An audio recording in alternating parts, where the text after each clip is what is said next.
I think most folks have probably heard of Meta and they've used the platform on a day-to-day basis, things like Facebook and Instagram and WhatsApp. Essentially, we're talking about a social media platform that connects people across the globe and in their local communities.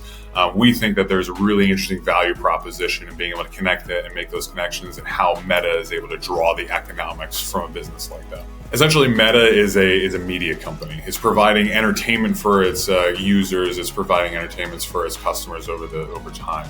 From an advertisement perspective as well, if you think about those users, advertisers are looking to build their brands. They're looking to monetize and get people to buy stuff or do things as a result of that advertising.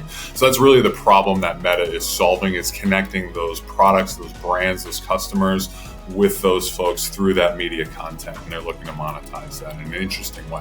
Meta's addressable market is absolutely massive if you think of it in a theoretical sense. Anybody in the world, so you have 8 billion people in the world, anybody that has a remote possibility to go log into the internet via a smartphone, via a PC, could potentially be a user of Meta. Now, currently, they have over 3 billion users and daily active users on their platforms today. And that has been growing, call it mid-single digit to high single digits over the more recent years.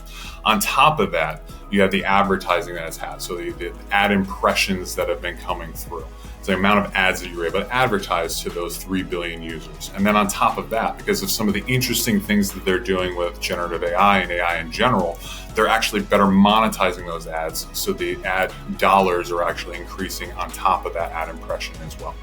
Of all the companies that we've looked at and done research on and looked at and evaluated how they're leveraging generative AI or AI in general, Meta is the one that we see have actually driven the best returns, or the best return on their investment for what they're doing.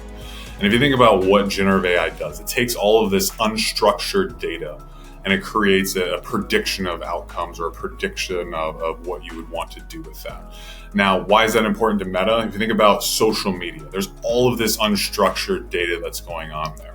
If they can leverage that in terms of the media to then predict what you want to see in a better way. So if you like seeing funny cat videos and Meta puts that in front of you more often, it creates a stickier set of eyeballs, so to speak, that you view that platform. And that's very valuable to advertisers. Now, on top of that, if Meta is able to leverage that generative AI to give you a better ability to predict what types of advertisements you want to see on that content, that's very valuable to advertisers as well, because that improves your click-through or your response rate and action rate to be able to allow them to sell more products and things along those lines based on the advertising spending that they do. So it's a really powerful model, and they're really capturing that return on investment versus other folks that seem to just be spending for the sake of spending to not fall behind.